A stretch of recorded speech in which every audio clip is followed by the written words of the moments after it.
encore ce bonheur-là que nous avons toujours eu de partager les bons moments ensemble avec vous et surtout vous parler de l'actualité politique de notre pays, comment résoudre la crise politique en République démocratique du Congo, que faire pour aller aux élections apaisées et libres dans notre beau pays, la RDC.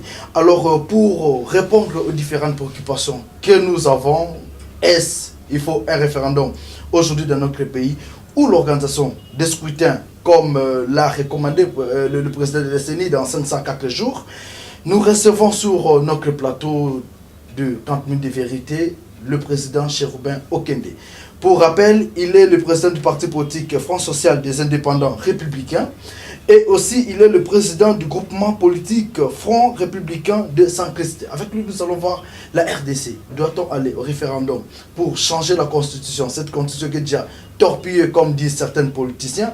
Or, dès lors que quand on dit la constitution est respectée, ou alors aller aux élections telles que la CENI l'attend dans 504 jours. Nous recevons directement notre invité, M. Chérubin Okende, président Chérubin Okende. Bonjour. Bonjour, cher ami. Avec vous, nous allons parler sur la RDC, notre beau pays. Aujourd'hui, au bout de chemin, est-ce qu'il faut aller au référendum ou organiser les élections dans 504 jours, comme l'a annoncé le président Corneille Nangaa?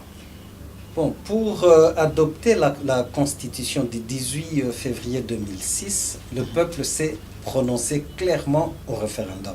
Donc il serait superfétatoire aujourd'hui de reposer la même question au peuple. Ici, il est question simplement d'éprouver les mécanismes républicains tels que prévus dans notre constitution. Alors vous avez parlé de la crise, bien entendu. Nous sommes dans une crise profonde et généralisée. Mais il faut s'interroger sur l'origine de cette crise. Voilà. Le noyau de cette crise, c'est quoi? Le noyau est unique et un seul. C'est le président Joseph Kabila qui, en arrivant à son deuxième et dernier mandat, veut tripatouiller tout l'ordre républicain que nous avons, tout l'ordre constitutionnel que nous avons, justement pour qu'il puisse seulement se représenter. C'est ça la nature de la crise artificielle qu'il entretient. Donc, nous prenons le respect absolu de la Constitution et des valeurs démocratiques. Nous ne pouvons plus imaginer une attitude rétrograde où les gens font le culte de la personnalité, où un individu peut croire que non, il est seul créé pour être ad vitam aeternam président de la République. Cela est révolu et a démontré ses limites avec la Deuxième République. Voilà pourquoi le peuple, tirant les leçons de notre passé récent, a dit plus jamais de Mobutu Sese Seko et nous n'allons pas faire de Joseph Kabila un Joseph Kabila Sese Seko. Donc c'est révolu et c'est pour cela que le Front républicain des centristes est catégorique. Rappelez-vous que à un certain moment, lorsque nous croyions que Joseph Kabila prônait de véritables valeurs républicaines, en 2006, même sur Jeune Afrique, il avait donné une interview disant qu'il respectera la Constitution, il ne va pas s'accrocher au pouvoir, il ne va pas être tenté de réviser la Constitution pour s'éterniser au pouvoir. Nous avons cru qu'il était loyal vis-à-vis de la République et nous étions même de la majorité pour soutenir la promotion d'une véritable démocratie. Et nous avons librement quitté la majorité lorsque nous avons constaté qu'il avait ces atavismes dictatoriaux. Est-ce qu'aujourd'hui on ne peut pas quand même vous accuser, puisqu'il y a certains qui accusent même les G7, et vous aussi qui étiez là de la majorité, vous avez constitué une force pour Joseph Kabila. Aujourd'hui vous voulez quitter, est-ce puisque vous voyez que le bateau est en train de chavirer, et vous voulez tourner, c'est comme si vous défendez le peuple que vous avez à un certain moment induit en erreur en votant le président Joseph Kabila. Nous n'avons induit personne en erreur. Et je ne vais jamais regretter le temps que j'ai passé dans la majorité. Nous avons agi par principe et nous avons un idéal républicain. Le projet de société, la vision que nous croyons qui pourra être appliquée au Congo, personne ne peut condamner une vision. Mais la politique est dynamique. Mais lorsqu'on suit la politique par rapport à une idéologie, on va se positionner par rapport à cette idéologie-là. Donc on suivra la dynamique politique par rapport à cette idéologie. Donc Joseph Kabila, ayant abandonné le schéma d'une véritable démocratie, il est de notre devoir de ne pas être des complices du mal. Et c'est comme ça que cela doit être interprété. Vous avez parlé du G7. G7. Il y a des gens qui avaient des positions de pouvoir. Il y a Olivier Kamitatou qui était ministre du Plan. C'est un ministère très important. Mais il savait qu'en s'opposant à Joseph Kabila, en disant à Joseph Kabila clairement que ne touchez pas à la Constitution, nous devons plus promouvoir la démocratie dans notre pays. Bon, il savait qu'il allait être défenestré. Et il a perdu ce poste-là. Qui de Joseph et qui d'Olivier Kamitatou? Je prends simplement un exemple. Et deux autres qui sont en train de lorgner de postes, qui hier insultaient Joseph Kabila, aussitôt aujourd'hui au perchoir, donc occupant un poste de responsabilité, Joseph Kabila devient plus que Dieu. Il n'y a rien à faire, deux phrases sans encenser Joseph Kabila. Qui de cela et d'Olivier Kamitatou est digne de la République? Pierre Lumbi, il était conseiller spécial du président de la République. Il savait que en donnant des conseils à Joseph Kabila, qu'il ne touche pas à la Constitution, on va le mettre dehors. Le mettre dehors. Donc il a accepté, il a choisi le camp de la République. Je pense que raisonnablement, ceux qu'il faut réprimander, ce sont ceux qui sont en train de courir derrière les postes pour sacrifier les intérêts du peuple. Et surtout que avec le président Joseph Kabila, à ce jour, il n'y a plus de perspective. Les jeunes sont dans le chômage. Il n'y a pas création d'emplois comme nous avions pensé. Nous tous, nous avions clamé pour la création d'emplois. Ça n'a pas été fait. Aujourd'hui, le Congo est en régression plus forte que du temps du maréchal Mobutu. Est-ce qu'on doit rentrer encore dans l'angélisme pour favoriser cela? Nous, nous disons clairement non. On ne peut pas. Donc, nous n'avions pas favorisé le mal. Nous avions cru en des vertus démocratiques et républicaines. Et libre à nous de refuser d'être des complices du mal. Et c'est cela le problème. Il y a d'autres qui se donnaient pour les opposants. Juste, ils n'ouvrent pas la bouche sans insulter Joseph Kabila. Mais maintenant, ils n'ouvrent la bouche que pour louer Joseph Kabila. Il y a une démarcation. Moi, chez Ruben Okende, ancien coordonnateur de la cellule des communicateurs de la majorité, même du temps où j'étais dans la majorité, confondez-moi, je n'ai jamais fait le culte de la personnalité. Jamais. Je défendais des idées et j'étais toujours élégant, même vis-à-vis d'autres compatriotes qui faisaient l'opposition à cette époque-là. Donc, je ne vois pas comment on peut dire que nous avons favorisé le mal.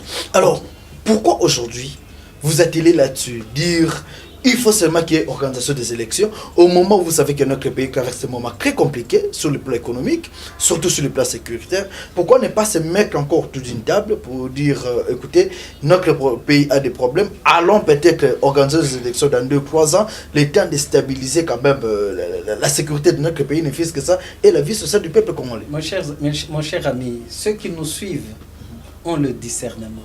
Ils savent que l'insécurité actuelle est entretenue par Joseph Kabila pour créer la psychose de la peur et maintenir les gens dans le glissement jusqu'à ce qu'il obtiendra le coup de la modification de la Constitution, qu'il ne le sait pas. Se résigner, c'est-à-dire accepter qu'il puisse continuer dans ce sens-là. Et nous, nous disons non.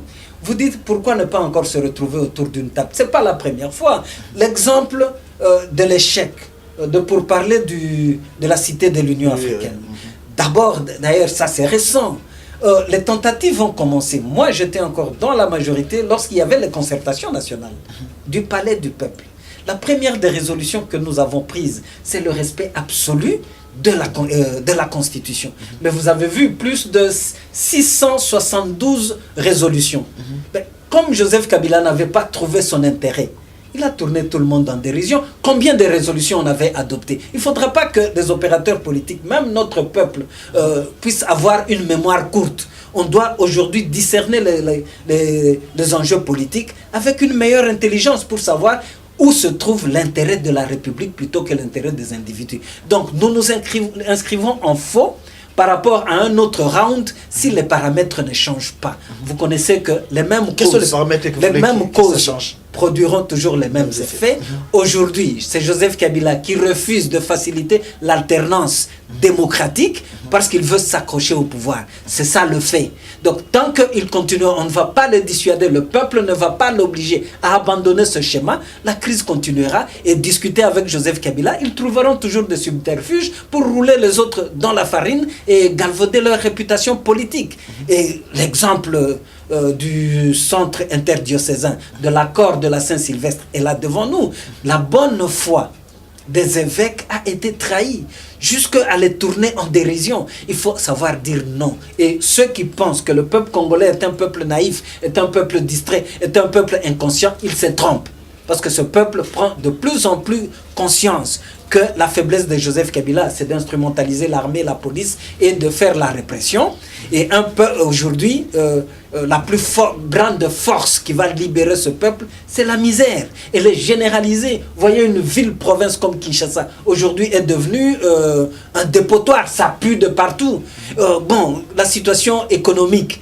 Par rapport à la situation économique, c'est là qu'on peut constater l'échec d'une gouvernance, l'échec d'un gouvernement. Nous sommes un pays qui a de richesses, de potentialités énormes, mais nous avons des populations plus pauvres de la planète. Cela veut dire que les politiques publiques telles que nos gouvernants sont en train de régenter sont défaillantes. Encore que, pourquoi nous défendons la Constitution? Notre Constitution nous commet à des perspectives qui peuvent être heureuses. Le travail n'est pas seulement qu'un devoir, c'est aussi un droit sacré. Ce n'est pas Chérubin Okende qui l'invente, c'est l'article 36 de la Constitution. Et tout pouvoir, tout gouvernement doit faire en sorte que le Congolais puisse avoir un salaire décent qui lui permette de nouer le deux bouts du mois, donc de mener une existence conforme à la dignité humaine avec sa famille. Ce n'est pas Chérubin, c'est la Constitution. L'eau et l'électricité ne sont pas un cadeau. C'est un droit constitutionnel. Interrogez l'article 48 de la Constitution. Voilà pourquoi nous prenons le respect de la Constitution. Donc, par rapport à votre question, le constat que vous faites judicieusement de la crise économique et sociale, c'est judicieux. C'est ce qui prouve encore à suffisance qu'il doit y avoir alternance pour que d'autres viennent avec d'autres idées. Peut-être ça peut corriger la mauvaise note de Joseph Kabila. Mais pourquoi aujourd'hui vous accusez seulement Joseph Kabila au moment où aujourd'hui la primature est entre les mains de l'UDPS qui est de l'opposition? Bruno Tshibala est de l'opposition. Lui-même s'est dit, il est le doyen de l'opposition avec 36 ans d'expérience. Le CNSA aujourd'hui est dirigé par qui? Par un opposant farouche, un opposant farouche quand même de la majorité, M. Olenga Koyi. De l'opposition, vous vouliez dire? Oui, de l'opposition. Oui. Pourquoi vous accusez à tout temps, à tout moment Joseph Kabila au moment où c'est l'opposition maintenant là qui est en train de diriger les institutions? Je veux aider ceux qui nous suivent à comprendre pourquoi Joseph Kabila. Ce n'est pas la personne, l'individu Joseph Kabila. Non, c'est l'institution président de la République qui est incarnée et animée par un individu qui se trouve être Joseph Kabila. Donc quand nous parlons de Joseph Kabila, considérez les prérogatives constitutionnelles de l'institution président de la République. Plus que Bruno Tshibala, plus que Joseph Olenga Koyi, le président de la République a comme devoir de garantir le respect de la Constitution et le fonctionnement régulier des institutions. Et de ce point de vue, Joseph Kabila aura failli. Donc, l'organisation, le respect du cycle électoral, le respect des délais constitutionnels relève de la diligence du président de la République. Vous avez cité les deux autres compatriotes, oui, mais je ne vais pas leur donner des cadeaux. Vous connaissez quand même comment Bruno Tshibala a été nommé Premier ministre. C'est par effraction à l'accord de la Saint-Sylvestre.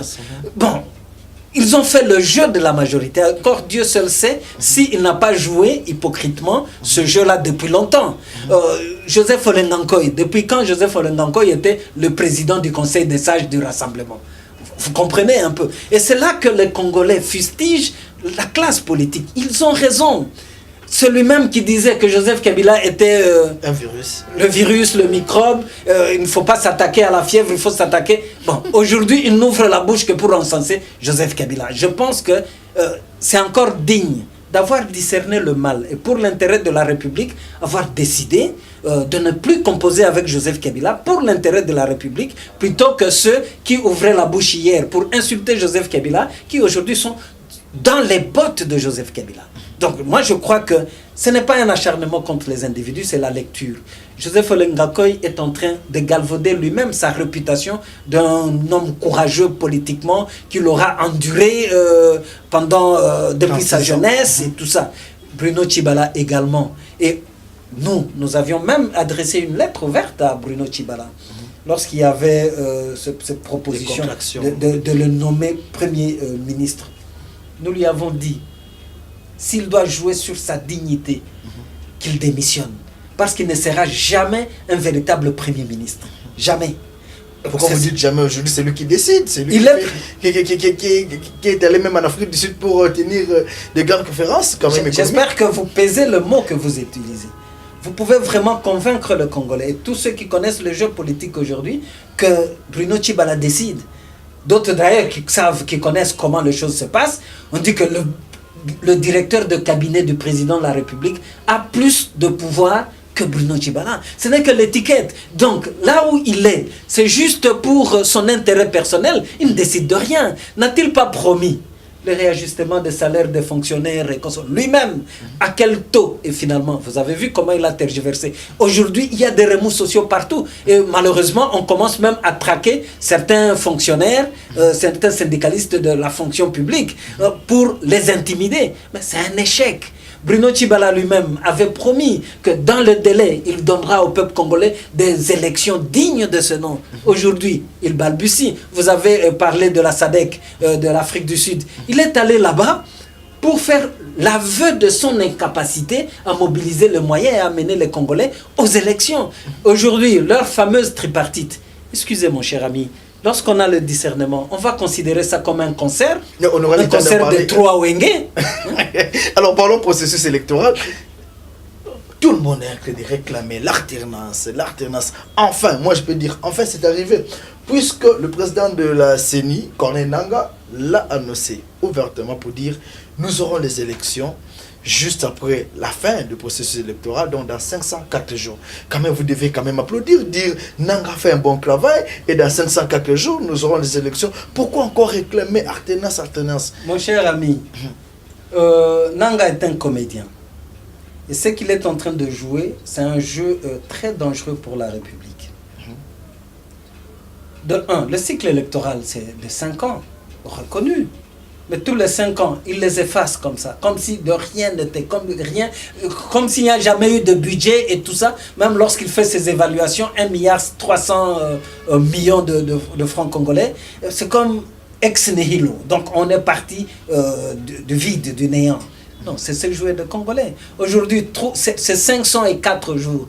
Ce sont des manœuvres juste dilatoires pour respecter les perspectives de la majorité jusqu'à ce qu'ils vont utiliser leur politique de l'usure, fatiguer le Congolais. Ils croient que tous les Congolais sont des naïfs et qu'ils puissent proposer le référendum pour que Joseph Kabila puisse rentrer.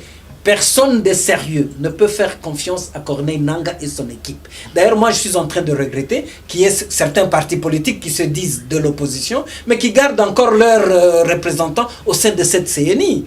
Donc, c'est une caisse de résonance de la majorité. Et c'est là leur complicité. Nous, nous disons non. Et ce n'est pas la CENI avec Corneille Nangaa qui va nous amener aux élections. Et le Front républicain des centristes, après cet échec, après que Kabila lui-même se déleste de la légitimité que lui a offerte l'accord de la Saint-Sylvestre, nous voulons une transition sans Joseph Kabila. Et quel miracle? Vous croyez que ça procède de miracle? C'est la grande question que les gens se posent. Aujourd'hui, la Constitution l'a dit, le magistrat, ils ont dit clairement, le président de la République reste en fonction juste à l'installation du nouveau président élu. Il n'y a pas eu élection. La bévue, cher ami, la bévue. Ça, on appelle en droit constitutionnel une fraude à la Constitution. Les gens utilisent spécieusement une disposition de la Constitution pour contourner la même Constitution. La Constitution n'a jamais dit qu'il restera au pouvoir jusqu'à l'installation du président de la République à élire. Non. C'est le président de la République élu. Et la Constitution est précise pour dire que le scrutin présidentiel doit être convoqué 90 jours avant, au plus tard, 90 jours avant expiration du mandat du président en exercice.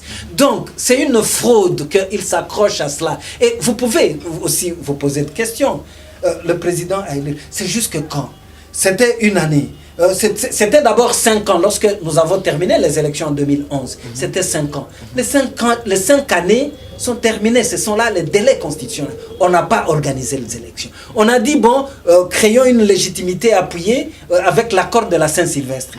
Une année. Aujourd'hui, Corneille Nangaa vient encore avec 504 jours. Demain, après-demain, on vous dira élection à 2024 et qu'on sort. C'est ça leur plan. Donc, si vous connaissez cela et vous croyez que non, les élections sont là, l'alternance va venir et tout ça. Non, c'est de la naïveté. Et le peuple congolais n'est pas si naïf. Le peuple congolais aujourd'hui, laminé par une misère infamante, constate que il y a un État prédateur aujourd'hui qui ne se soucie pas de ses souffrances. Donc, il veut récupérer sa souveraineté. La Constitution est déjà violée. Elle est déjà violée. Le peuple veut décréter un état d'urgence, pas d'urgence, un état d'exception pour restaurer la légitimité, la légalité, la souveraineté du peuple et remettre la Constitution en vigueur. La Constitution, c'est comme votre mère, cher ami, la maman. C'est comme la Bible pour le croyant que Chérubin Okende est. C'est comme notre mère. Donc, vous ne pouvez pas délibérément et tout le temps accepter que des délinquants viennent violer votre mère. Non, il faut vous dire, arrêtez cette aventure-là pour que vous soyez aussi digne d'être appelé le fils de votre mère, ok? Et restaurer la dignité de votre mère. C'est ça l'état d'exception qui va commencer à partir de janvier. Et ne prenez pas cela comme du bluff. Ceux qui ne croient pas, ceux qui croient que le peuple congolais est naïf, le peuple congolais est amorphe, le peuple congolais c'est un mouton, ils se trompent, ils vont se mordre le doigt. J'avais suivi un secrétaire général adjoint de la majorité dire que, bon, imaginez une transition sans Kabila, bon, c'est comme, je dirais, une absurdité. Il est dans l'ivresse du lait. Parce qu'il ne comprend pas qu'aujourd'hui, le peuple sera beaucoup plus fort que tous ces canons qu'on achète par l'argent du trésor public et par lequel on intimide le même peuple qu'on croit être souverain. Les choses vont changer et croyez-nous que ce peuple-là n'est pas mouton, ce peuple-là n'est pas naïf, ce peuple-là n'est pas inconscient. Quel message pouvez-vous adresser à ceux qui pensent que le 31 décembre égale le 31 décembre 2017 égale 31 décembre 2016, nous allons dormir et se réveiller normalement, il n'y aura rien. Et pourquoi ne pas peut-être éviter tout cela? Vous éviterez cela pourquoi? En vous résignant? Non. En voulant que la dictature vienne nous envahir? Vous n'êtes pas sensible à votre propre souffrance? Vous vivez au Congo où vous êtes un extraterrestre, mais tout Congolais digne de ce nom est aujourd'hui interpellé par la misère obscure qui nous étreint tous. Voyez ces enseignants, voyez les médecins, voyez les professeurs d'université, voyez les fonctionnaires de l'État, voyez les policiers, les militaires. Dans quelle souffrance ils évoluent. Et vous allez dire, bon, qu'est-ce qu'il y a? Ils doivent se résigner. Mais c'est Chérubin Okende. Aujourd'hui, la RDC quand même élevé dans les grands rangs. Après la participation du président de la République au Conseil des Nations Unies, aujourd'hui la RDC est élue, doit siéger parmi les décideurs du droit de l'homme. Mais vous accusez souvent, non, il y a eu violence, il y a eu ceci. Mais vous savez, un ouf de soulagement, et maintenant c'est une grande victoire pour la diplomatie de notre pays. Bon, prenons d'abord l'intervention du président Joseph Kabila à la tribune des Nations Unies. C'était un discours creux. Qu'est-ce que vous aviez retenu? Mais il a promis qu'il y aura une augmentation en refusant l'ingérence. Vous voulez seulement que les autres viennent s'ingérer à la gérance. Qu'est-ce que finalement vous appelez ingérence? On ne doit pas aujourd'hui trahir l'intelligence de tout un peuple. Lorsqu'on vous dit que votre constitution, monsieur, prône un état de droit et la démocratie. Respectez l'état de droit, respectez la démocratie. Parce que dans le concert des nations, lorsque ça ne marchera pas au Congo, ça sera comme en 1960, ça sera comme en 1997, ça sera comme en 2000 et ainsi de suite. Respecter l'état de droit. Vous appelez ça ingérence. C'est comme si on disait à Joseph Kabila, ne donnez pas l'eau, ne donnez pas l'électricité, ne construisez pas des écoles, ne construisez pas d'hôpitaux pour votre peuple, donc revenez à la colonisation. Et ça s'appellerait ingérence. Non, on dit que non, le monde s'est globalisé aujourd'hui. cherchez le bonheur de votre peuple, respectez votre constitution. Monsieur, vous devez organiser les élections dans les délais pour assurer la paix. Et vous appelez ça ingérence. Mais finalement, vous croyez que le peuple congolais a besoin de quoi?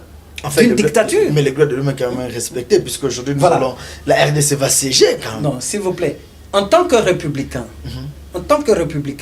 ça ne m'offense pas, ça ne me froisse pas que le Congo soit retenu dans le Conseil des droits de l'homme. Non, ça ne m'offense pas du tout. Et surtout que ce n'est pas un problème d'un régime ou d'un individu. C'est le pays, ce n'est pas Joseph Kabila. Donc, il faut que ça soit, que le président Kabila s'interpelle, que son régime respecte réellement les droits de l'homme.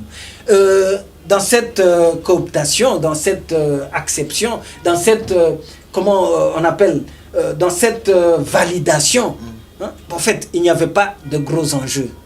Il devrait y avoir 4 postes, hein, c'est ça la vérité qu'il faut aussi, dont il faut se pénétrer, 4 postes pour l'Afrique. Et à l'Union africaine, on avait déjà tranché pour retenir 4 pays. Donc il n'y avait pas compétition. Les autres membres, donc l'Assemblée générale, n'a fait que valider. Donc les gens ne pouvaient pas, si on avait écarté la République démocratique du Congo, c'est un poste qui allait rester vacant. Donc en tant que républicain, je ne vois pas du mal. Je vous dis, Madame Marie-Ange Mouchobe, qui est l'actuelle ministre des Droits humains, je connais son intrépidité. Je crois que elle se battra mieux. Mais il faut qu'elle se prépare vraiment à lutter pour la promotion des droits de l'homme ici. Parce que c'est surtout le régime qui viole les droits de l'homme.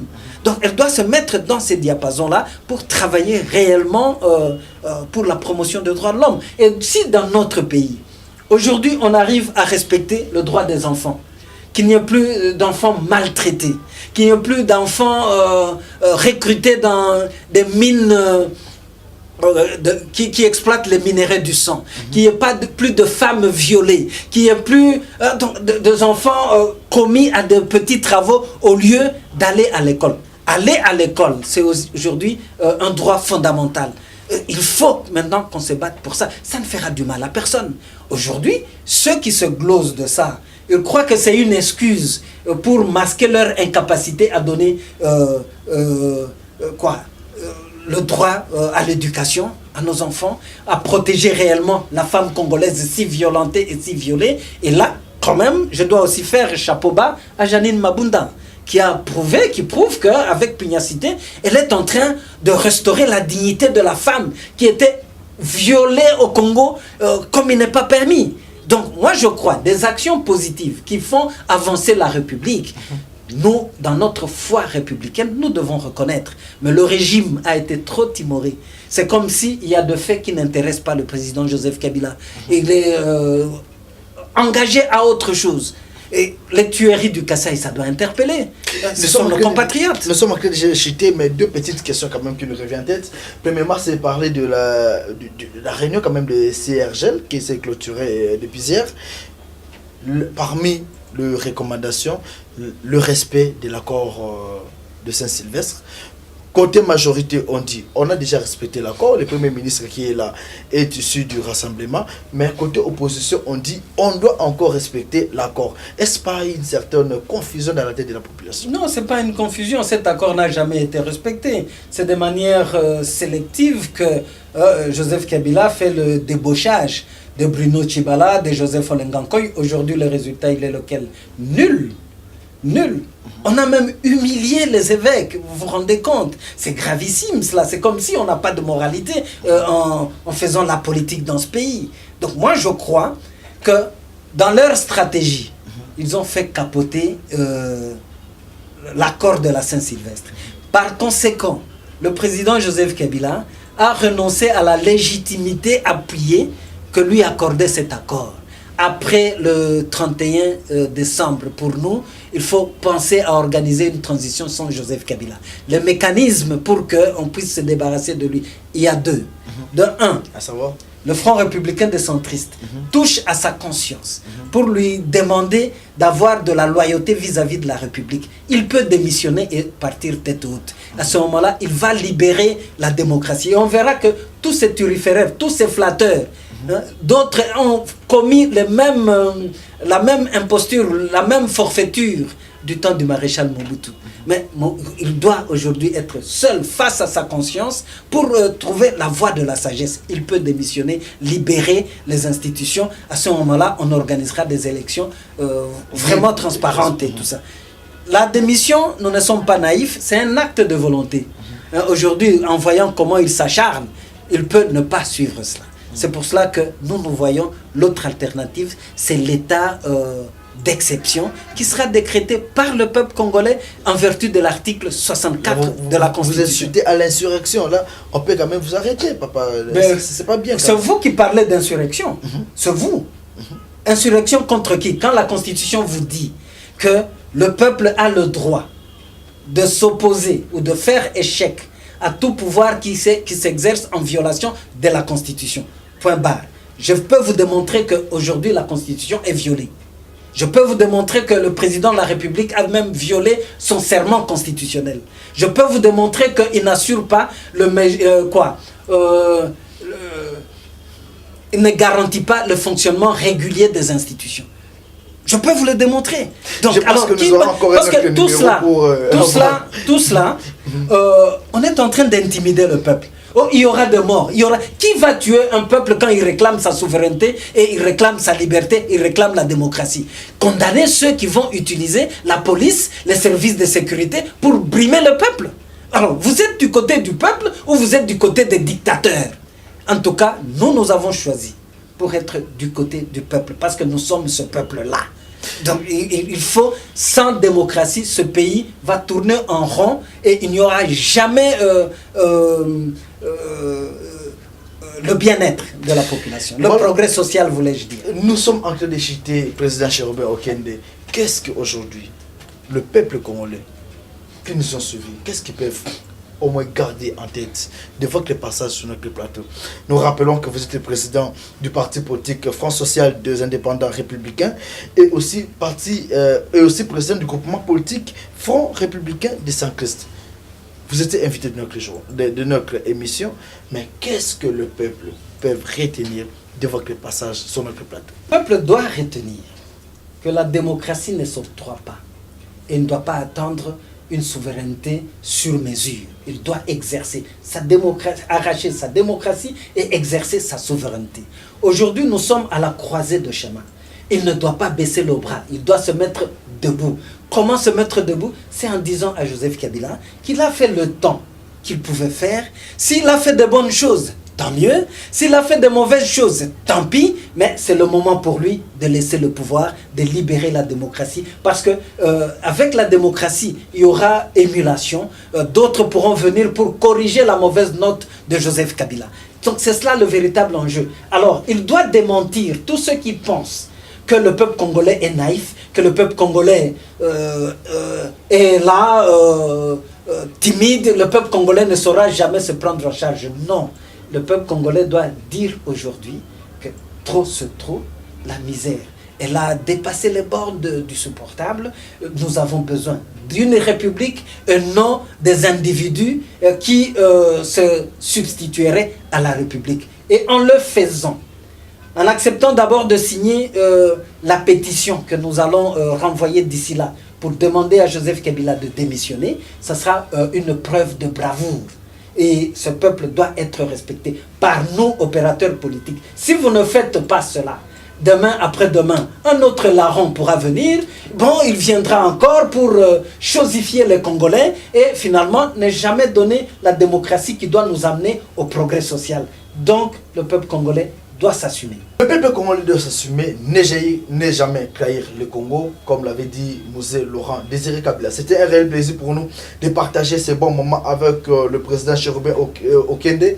Nous rappelons qu'il est le président du Front Social des Indépendants Républicains, son parti politique, et aussi président du groupement politique Front Républicain des Saint-Christ. C'était un réel plaisir pour nous. Je pense que nous avons retenu. Nous devons nous battre pour l'alternance de notre pays, mais que cela se fasse dans de bonnes conditions.